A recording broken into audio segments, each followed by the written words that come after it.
హే relax మీరా. సరే ఇంతకీ ఆ బ్యాగ్ లో డబ్బులు ఎంత ఉన్నాయి? 3000. మెస్ బిల్ కట్టడానికి ఏటీఎంకి వెళ్ళి వస్తుంటే ఇలా అయ్యింది. ఇంకేమైనా వాల్యుబుల్స్ ఉన్నాయా? వాల్యుబుల్స్ ఏం లేవు. అట్లీస్ట్ మొబైల్ని వదిలేసి వెళ్ళారు. అచ్చాలు. ఊరుకోవే. ఇట్స్ ఓకే మీరా, వద్దులే. 3000 కదా, నీకేం అవ్వలేదుగా, అది చాలు. 3000 ఆ 3000 సంపాదించడానికి నేనెంత కష్టపడ్డానో నీకు అర్థమవుతుందా? చేతులు అరిగేలా పనిచేసి నేనెంత హార్డ్ వర్క్ చేశానో నీకేం తెలుసు? జస్ట్ లైక్ దట్ అనేసావు 3000 అని.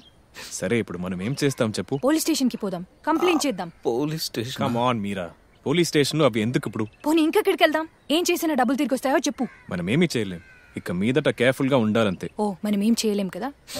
కష్టపడి నిజాయితీగా సంపాదించిన డబ్బు పోగొట్టుకుని నడి రోడ్డు మీద ఇలా ఏడుస్తున్నాను.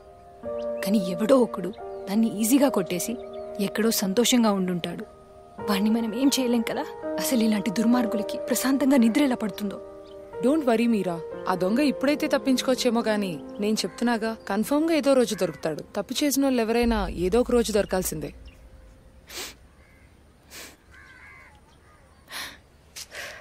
సారీ, వాడి మీద కోపంతో ఏదేదో అనేశాను. నేనేం కొంచెం కేర్ఫుల్గా ఉండాల్సింది. ఎనీవే నీకు తర్వాత కాల్ చేస్తాను. Okay bye.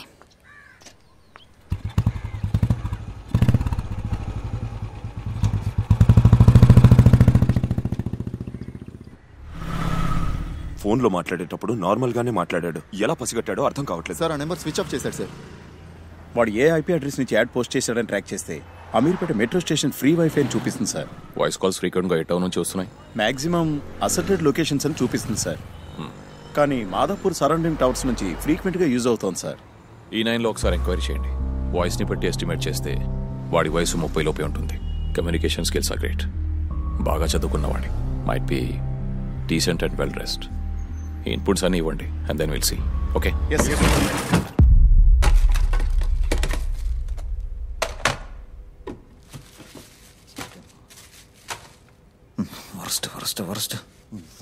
వర్స్ట్ డే బావా ఈరోజు. ఒకవేళ పోలీసులకు దొరుకుంటే న్యూస్లో వచ్చి ఉండేవాళ్ళం. అది పక్కన పెట్టు. ఆ మీరా దొంగలు దొంగలు అంటుంటే మనల్ని పిలుస్తున్నట్టే అనిపించింది.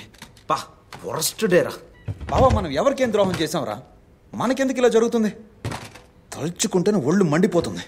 మళ్ళీ మళ్ళీ తప్పు జరుగుతుందిరా. It's a bad sign. ఈసారి ఏమన్నా కొత్త ప్లాన్ వేసావా? ఇది మనకి వార్నింగ్ లాంటిది బావా. కొద్ది రోజులు ఆపేద్దాం. It's time to quit. అన్నీ వదిలేద్దాం రా. మన రెస్టారెంట్ ప్లాన్తో కొత్త లైఫ్ స్టార్ట్ చేద్దాం. మన దగ్గరున్న డబ్బుతో. కానీ ఇక్కడ కాదు, ఎక్కడైనా దూరంగా.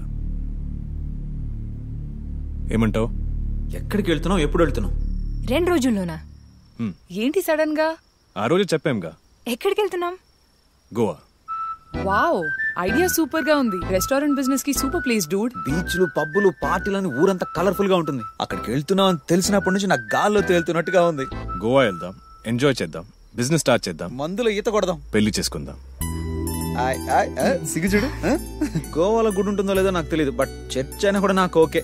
అదంతా ఓకే, కానీ దానికి 2 రోజులు ఎందుకు? రేపే వెళ్దాం. ఏమంటావు? పాపకు తొందర విషయాలు సార్ట్ అవుట్ చేసుకోవాలి. అవ్వగానే వెళ్దాం. బావా, ఇన్ని రోజులు చేసిన పనులకు మన చేతిలో ఇప్పుడు ఒక 40 లక్షలు ఉన్నాయి. అది చాలనుకుంటా. ఇన్ని రోజులు లోకల్ బీర్ కాబట్టి లిమిటెడ్గా తాగాం. అక్కడికి వెళ్తే రోజంతా పార్టీయే బావా. బావా, బాగా బీచ్లో కూర్చొని అలలు చూస్తూ ఆ ట్యూనా ఫిష్ని తింటూ ఉంటే బా, ఆ ఎంజాయ్మెంట్ స్వర్గంలో కూడా ఉండదు బావా. ఇక్కడ తాగితే చీప్గా చూస్తారు, అక్కడ తాగకపోతే చీప్గా చూస్తారు బావా. ఆ లైఫ్ స్టైల్లో లైఫ్ ఉంటుందిరా, లైఫ్. బావా, నేను గోవా సెలెక్ట్ చేసింది దానికోసం కాదురా. వేరే ఏ ఊరికి వెళ్ళినా సరే ఒక్క నెలలో దొరికిపోతాం. మనం ఎవరు, ఎక్కడి నుంచి వచ్చాం అన్నీ తెలిసిపోతాయి. కానీ గోవాలో అలా కాదు. అంతా ఫ్లోటింగ్ పాపులేషనే. ఎవడైనా రావచ్చు, ఏమైనా చేయొచ్చు, ఇన్ని రోజులైనా ఉండొచ్చు. అడిగేవాడే లేడు. ఫైనల్గా మనం బాగుపడుతున్నాం. రే, మనం ఏమైనా చెడిపోయామా? బాగుపడ్డానికి మారాం అంతే. అంటే ఇప్పటి నుంచి నిజాయితీగా బతకాలంటావు? రైట్. కష్టంగా ఉంటుందేమో. కష్టపడదాం. Okay okay. So no more short cuts. New life, new beginnings. Bye thank ఏడుకుండ్లవాడ వెంకటరమణ గోవింద గోవింద.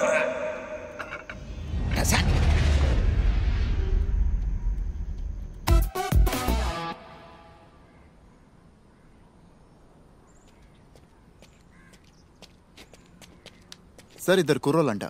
ఈ ఇంట్లోనే ఉండేవారు. ఓ 3 రోజుల ముందే ఖాళీ చేశారండి సార్. ఆ హౌస్ ఓనర్ అడ్రస్ తీసుకున్నాను సార్. మాదాపూర్. 1 ఇయర్గా మా ఇంట్లోనే అద్దెకుంటున్నారు. వాళ్ళ మీద ఇంతవరకు నాకే కంప్లైంట్ లేదు సార్. పాలు పొంగించేటప్పుడు చూశానంతే. ఎవరి మంత్ కరెక్ట్గా అద్దె వాళ్లే నా అకౌంట్లో వేసేస్తారు. ఆ అకౌంట్ డీటెయిల్స్ ఒకసారి ఇస్తారా? అలాగే sir.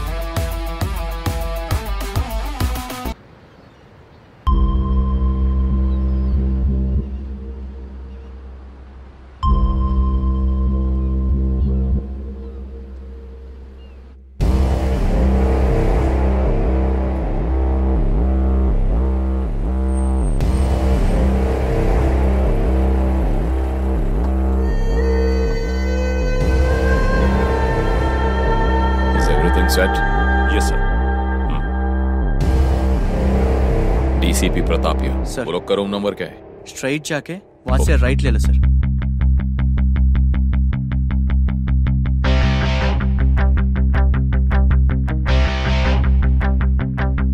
Barge in from that side. Yes, sir.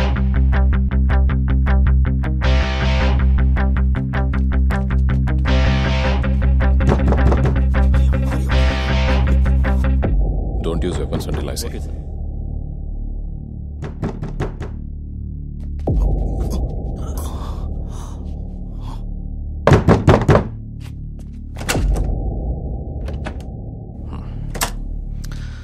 Break the door.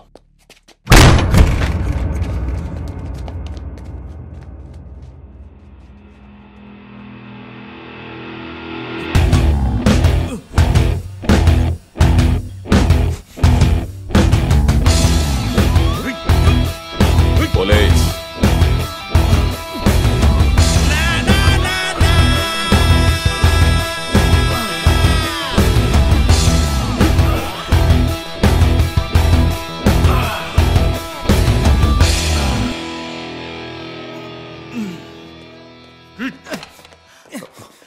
Sir అన్ని రూమ్లు వెతికి చూసాం. ఆ అమ్మాయిలు ఇద్దరు తప్పించుకున్నారు sir.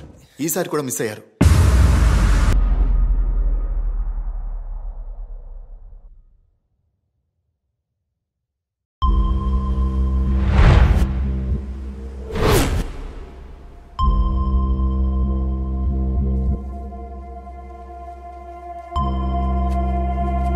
Sir airport, railway station, bus stand అన్ని ఇంపార్టెంట్ ప్లేసెస్ ని అలర్ట్ చేశాం sir. Siddharth right? Yes sir. ఏ ఊరు? హైదరాబాద్. నీ పేరేమన్నావు? క్యాలిస్. నీదే ఊరు? చిత్తూరు. చిత్తూరా? అంటే చిత్తూరు దగ్గర మదనపల్లి సార్. నిజంగా నీ పేరు క్యాలిసా? కాళహస్తి కుమారస్వామి సార్ స్టైల్గా క్యాలిస్ అని. ఆ అమ్మాయిల ఫొటోస్, వాళ్ళ ట్విట్టర్, ఫేస్బుక్, ఇన్స్టా ఐడీస్ కానీ ఏమైనా ఉన్నాయా? ఎన్ని రోజులుగా ఉంటున్నారు ఇక్కడ? ఒక వారంగా. డబ్బులు ఎంత తీసుకొచ్చారు? అంటే ఒక సంచి నిండానే 6 లక్షలు. 6 lakhs. ఐటీ ప్రొఫెషనల్స్ ఇద్దరు. నేను యాప్ డెవలపర్, వీడు యానిమేటర్. ఫ్రీలాన్సర్స్గా చేస్తుంటా. సంపాదించిందంతా తీసుకొచ్చి ఎవరో ఇద్దరు అమ్మాయిలు పిలిచారని గోవాకి వచ్చేశారు. ఏం చేద్దామని? లవ్ చేశాం, పెళ్లి చేసుకుని సెటిల్ అవుదామని వచ్చాం. సెటిల్ అవుదామని వచ్చారా? అసలు వాళ్ళు ఎంతమందిని లవ్ చేశారో తెలుసా మీకు? 2 years బ్యాక్ నేను కోచిలో పోస్ట్ అయినప్పుడు నా ఫ్రెండ్ నన్ను కలిసి ఒక అమ్మాయి తనతో పరిచయం పెంచుకుని 25 లక్షలు దోచుకుని పారిపోయిందని చెప్పాడు. కానీ వాడి దగ్గర తనకి సంబంధించిన ఏ ప్రూఫ్ లేదు, నాట్ ఈవెన్ ఏ ఫోటో. ప్రేమ పేరుతో నమ్మించి మోసం చేసింది. తను అఫీషియల్ గా ఏ కంప్లైంట్ ఇవ్వలేదు, పరువు పోతుందని భయపడ్డాడు. ఇది నా ఫ్రెండ్ ఒక్కడికే జరిగిందా లేదా చైన్ ఆఫ్ క్రైమ్స్ అని డిపార్ట్మెంట్ లో ఎంక్వైరీ చేశాను. కేవలం 2 years లో సిమిలర్ క్రైమ్స్ చాలా జరిగాయని తెలుసుకున్నాను. But all these are unofficial reportings. Not a single complaint was lodged. కారణం విక్టిమ్ వయసు, తన పరువు పోతుందన్న భయం. ఒక్కొక్కడి దగ్గర లక్షలు కొల్లగొట్టారు. ఇది చాలా సీరియస్ కేసు అని నాకు అర్థమైంది. And I started my investigation. నా విచారణలో ఇదంతా కేవలం 2 అమ్మాయిల పని అని తేలింది. లక్కీలీ కొంతమంది దగ్గర వాళ్ళకిచ్చిన గిఫ్ట్స్ తాలూకు ఫొటోస్ ఉన్నాయి. ప్రతి చిన్న ఎవిడెన్స్ ని గ్యాదర్ చేశాను. ఆఫీషియల్ కంప్లైంట్ ఏది లేకపోవడం వల్ల I had my limitations. Hyderabad కి ట్రాన్స్ఫర్ అయ్యాక కూడా ఐ కంటిన్యూడ్ మై ఇన్వెస్టిగేషన్. కానీ వాళ్ళకి సంబంధించిన ఏ ఒక్క క్లూ కూడా నాకు దొరకకుండా జాగ్రత్త పడ్డా. The most talented criminal minds వాళ్ళిద్దరు. సో నా రికార్డ్స్ ప్రకారం లిస్ట్ లో మీ టోకన్ నంబర్ 9. కానీ ఆఫ్ ద రికార్డ్స్ చాలా మంది మోసపోయారు. వాళ్ళని గుడ్డిగా నమ్మి విధవలయ్యారు. కానీ ఎంత పెద్ద కేడీలైనా సరే ఏదో ఒక రోజు దొరుకుతారు. ఓసారి వాళ్ళిద్దరు కూడా అలాగే దొరికారు. ఎంత కష్టపడి కొట్టేశాను, వీళ్ళకే తెలుసు బాధ. ఓ చైన్ స్నాచింగ్ కేసులో అక్యూజ్ని అరెస్ట్ చేసేటప్పుడు వాడు కొట్టేసిన చైన్స్లో నేను కొన్న చైన్ ఒకటి మ్యాచ్ అయింది. రేయ్, ఈ చైన్ ఎవరిదిరా? ఎప్పుడు ఎక్కడ కొట్టేసావు చెప్పు. సార్ ఆవిడ దగ్గర నుంచి ఈ బ్యాగే కొట్టేశాను సార్, కానీ ఇందులో చైన్ ఉంటుందని మాత్రం అనుకోలేదు సార్. అది అక్కడ పెట్టరా, ఓపెన్ చేయండి. Yes sir. ఈ రీఛార్జ్ కూపన్ని సార్ ఏ నంబర్కి యూజ్ చేశారో ట్రేస్ చేయండి. Yes sir.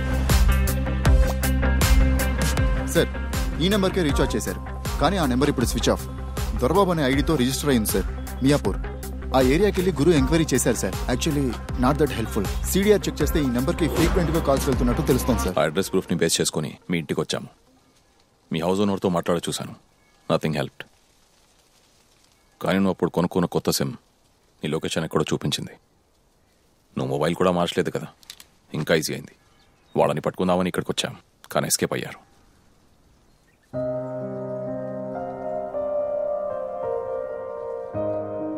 లోపలేదో తెలియని పెయిన్ కదా, కానీ ఫీలింగ్స్ ఏవి వాళ్ళకుండవు. ఇప్పుడు వాళ్ళిద్దరూ వేరే ఊర్లో ఎవరిని ట్రాప్ చేద్దాం, ఎలా మోసం చేద్దాం, ఎంత దోచుకుందామని ప్లాన్ చేస్తుంటారు. సెంటిమెంటే లేని ఇద్దరు చీటర్స్ వాళ్ళిద్దరు. మా సేవింగ్స్ అంతా తీసుకొచ్చాను. మా బైక్ అమ్మేస్తే వచ్చిన డబ్బులు కూడా ఇందులో ఉంది. 2 రోజులు వెయిట్ చేయడం దేనికి? రేపే బయలుదేరదాం. I'm in love with you Meera. Thank God, సాగదీస్తాడు అనుకున్నాను, టక్కని చెప్పేశాడు. రేపే ఓకే చెప్పేస్తా. ఆ క్యాలిస్ని నేను సెట్ చేస్తా. ఏ ఆ బక్రాగాళ్ళు దొరికారు, నేను మళ్ళీ ఫోన్ చేస్తాను.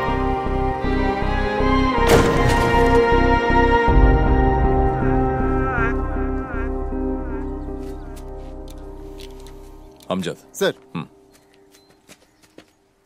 వీళ్ళే మనకు trump card. Make sure they lodge complaint. Sure sir. Right.